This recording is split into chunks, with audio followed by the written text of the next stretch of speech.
Anda kembali di Apa Kabar Indonesia Pagi pemirsa. Satgas Penanganan COVID Nasional merilis sejak 28 Desember 2020, ribuan orang yang tiba di Indonesia ternyata terkonfirmasi positif COVID-19. Ironisnya, mereka masuk ke Indonesia dengan membawa surat keterangan bebas COVID. Nah, Satgas Penanganan COVID Nasional mencatat dari 1.214 orang yang positif COVID, 1.092 orang merupakan warga negara Indonesia, dan 122 orang merupakan warga negara asing. Teka-teki di mana dan kapan mereka sejatinya telah terpapar masih menjadi tanda tanya.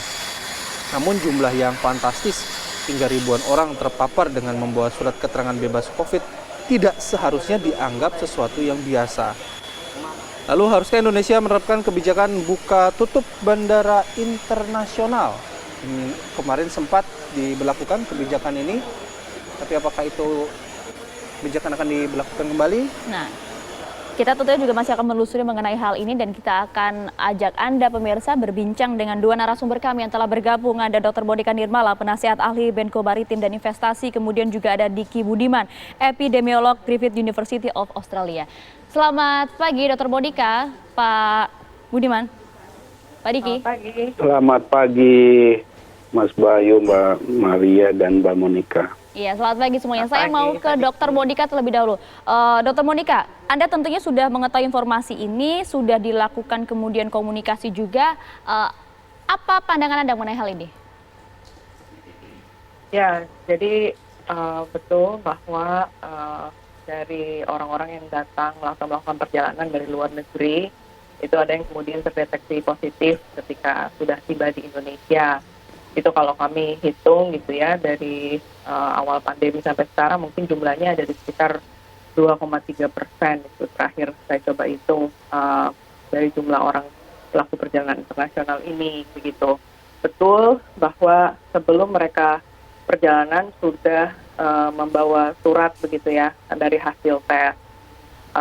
Cuma kita juga mengetahui bahwa biasanya perjalanan internasional tuh tidak semuanya pendek gitu, justru banyak yang panjang dan berjam-jam gitu. Jadi tetap ada kemungkinan seseorang tertular selama masa perjalanannya gitu. Dan juga tentu hasil tes dari luar negeri itu juga kita tidak tahu persis ya validitasnya seperti apa gitu. Jadi makanya dari pemerintah Indonesia pun melakukan gitu ya beberapa lapis gitu peraturan untuk memastikan yang masuk dan kemudian beraktivitas di Indonesia itu terbebas dari COVID itu. Jadi misalnya dari Indonesia gitu ya, kita dari pemerintah menetapkan bahwa bagi pelaku perjalanan internasional ini harus dites minimal itu 3 kali ya, berarti sebelum dia berangkat naik pesawat, lalu ketika pelaku perjalanan ini tiba saat ketibaan, lalu pelaku perjalanan ini wajib melakukan karantina selama minimal 5 hari di lokasi yang ditentukan oleh pemerintah. Lalu di akhir karantinanya itu juga kembali dilakukan tes begitu setelah 5 hari. Jadi dengan cara seperti itu kita berhasil begitu ya menemukan dan merawat orang-orang yang ternyata positif COVID ya, para pelaku perjalanan. Ini itu Mbak pandangan dari saya. Oke, saya mau ke Pak Diki. Pak Diki, kalau memaknai dari apa yang disampaikan oleh Pak Doni Monardo soal 1.000 orang ini, gimana Pak Diki? Apa missing link-nya di sini, Pak Diki? Ya, pertama ini pesan penting bahwa dan ini kebetulan juga saat tepat nih TV One membahas ini dalam periode yang sama ini secara global, terutama negara-negara maju sedang mengkaji ulang, review ulang sistem screening kemudian proteksi di pintu masuk ini ya, termasuk Australia, Amerika, Kanada, semua negara maju nih pada hari ini. Karena sekitar minggu lalu itu mungkin tahu ya, Andy Murray itu yang petenis itu ya, karena di Australia, di Melbourne kan ada Australia Open. Dia terdeteksi positif, dan tapi sebetulnya tidak terinfeksi, tidak sedang dalam status terinfeksi. Jadi kan ada orang yang pernah terinfeksi, tapi karena viral seed-nya masih ada partikelnya, dia masih terdeteksi di PCR ini. Jadi ini yang artinya pertama pesan pentingnya adalah memang sistem proteksi ini menurut saya perlu dikaji, bukan berarti jelek atau buruk, tapi review itu sangat penting.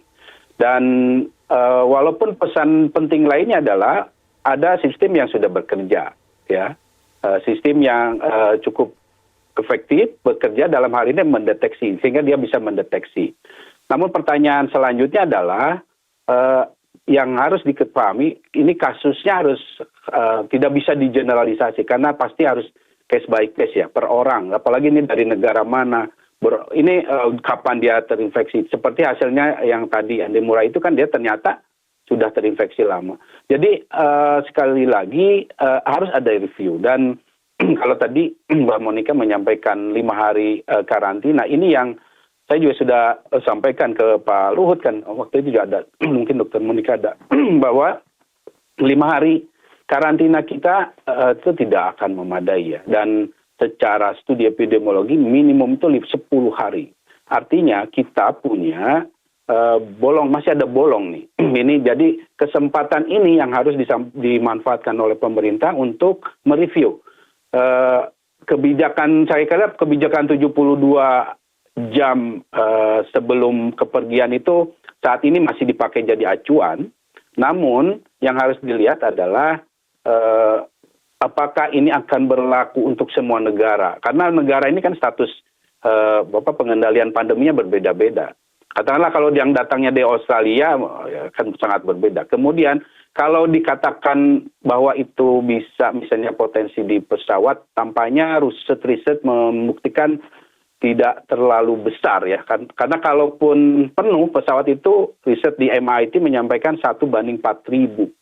Kalau setengah ada jeda duduk itu 1:8.000. Tapi kalau dari negara seperti bahkan dari negara seperti Inggris sekalipun, apalagi Australia, itu 1:40.000. Jadi kecil sekali, apalagi dengan sistem ventilasi di pesawat.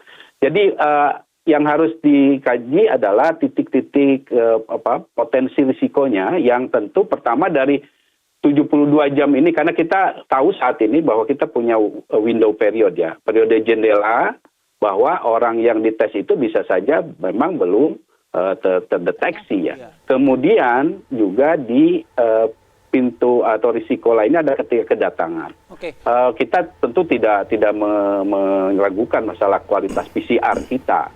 Namun harus diingat juga ada lanjutannya ya, ada lapisannya setelah itu, yaitu yang tadi karantina itu, yang menurut saya nanti akan 5 hari tidak Iya, lapisannya salah satunya adalah karantina. Tapi mungkin Pak Diki juga punya pencerahan lagi, lapisan seperti apa yang bisa dilakukan. Tapi kita jeda dulu ya, kita akan kembali sesaat lagi di Apa Kabar Indonesia Pagi.